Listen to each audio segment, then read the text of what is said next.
Hello नमस्कार दोस्तों। आज हम बात करेंगे जीटीएल इंफ्रा स्टॉक की बाय पोजीशन के बारे में और इस स्टॉक के रिजल्ट के बारे में हम यहाँ पर बात करेंगे।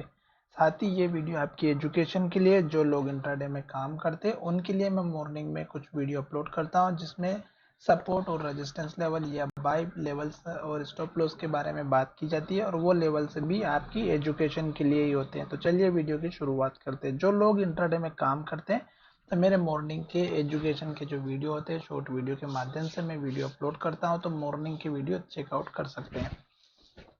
अब यहाँ पर देखिएगा इस स्टॉक में अगर आप मार्च के क्वार्टर का रिजल्ट देखेंगे तो यहाँ पे 214 करोड़ का लॉस हुआ है और पिछले क्वार्टर में देखेंगे तो 194 करोड़ का लॉस हुआ है। तो अगर आप इस मार्च और दिसंबर क्वार्टर के रिजल्ट को अगर आप कंबाइन करेंगे तो आपको कुछ अच्छा देखने को नहीं मिलेगा, या कंपैरिजन करके देखेंगे तो कुछ अच्छा देखने को नहीं मिलेगा। पर वहीं अगर आप देखेंगे लास्ट ट्रेडिंग सेशन में तो यहाँ पर एक तो 50-51% के स्टॉक की डिलीवरी मिली, जो कि हमारे लिए बहुत ही अच्छी बात है। और दूसरी बात यहाँ पर हमारे लिए एक दूसरा इम्पोर्टेंट पॉइंट ये कि इस स्टॉक में आप अगर क्वार्टर बेस पर पूरे ईयर वाइज अगर आप रिजल्ट का ना देखेंगे तो यहाँ पर देखिएगा जीटीएल इंफ्रा का यहाँ पर मनी कंट्रोल की वेबसाइट पर आप जाकर के चेकआउट कर सकते हैं रिजल्ट। तो यहाँ पर हमने जो है एनुअल रिजल्ट को कंपैरिजन किया तो मुझे यहाँ पर एक चीज देखने को मिली, वो यहाँ पर हमें दिखाई दे रही है कि इस स्टॉक में पिछले क्वार्टर से इस क्वार्टर में जो लॉस था, यहाँ पर देखिएगा net profit loss for the period तो 681 करोड़ का ही देखने को मिला, और पिछले क्वार्टर से देखेंगे तो 1800 करोड़ का था। तो ये लॉस एक तो इसने कम किया है, जो कि हमारे लिए बहुत ही अच्छी बात है। और बाकी के क्वार्टर से देखेंगे तो यहाँ पर अगर देखिएगा 1863 करोड़ का है, फिर 1270 करोड़ का है, फिर 1474 करोड़ का, फिर 1816 करोड़ का।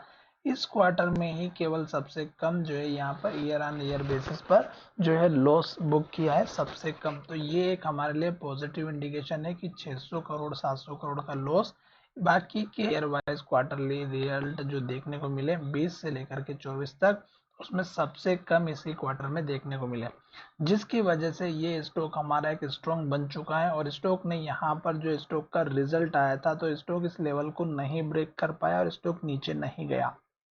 तो अब अगर आपने स्टॉक लेकर के रखा है या आप लेना चाहते हैं तो आप देखिएगा 1 रुपये 50 पैसे का स्टॉक ने लो बनाया और फिर स्टॉक हमारा ऊपर हाई बना करके हाई के पास क्लोजिंग होते हुए नजर आया है बीएससी में।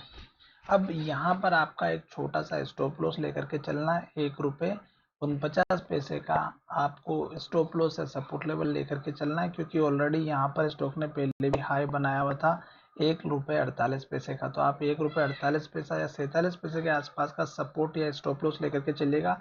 अब टारगेट की बात करते हैं तो यहाँ पर देखिएगा एक के बाद एक 3 ग्रीन कैंडल बन चुकी हैं और स्टॉक यहाँ से अब ऊपर जाने के लिए तैयार हो रहा है, क्योंकि यहाँ पर हमारे लिए एक ग्रीन कैंडल बनी हुई है और आई के पास क्लोज हुआ। तो छोटा टारगेट अगर आप लेकर के चलेंगे 1 रुपये 70 पैसे का रखना है, और उसके बाद आपका जो टारगेट रहेगा वो रहेगा यहाँ पर आपका दिख रहा होगा 1 रुपये, इस कैंडल का हाई 1 रुपये 86 पैसे का, और ये लेवल ब्रेकआउट हो जाता है तो आपका टारगेट रहेगा 1 रुपये 94 पैसे का, और फिर टारगेट रहेगा 2 रुपये का। 2 रुपये का टारगेट सबसे इम्पोर्टेंट है, क्योंकि स्टॉक यहाँ से हाई बना करके नीचे आया और अभी स्टॉक ने इस लेवल को तोड़ा है और यहाँ पे लेटेस्ट लो बनाया, तो लास्ट का लो भी आपके लिए स्टॉप लॉस का काम करेगा।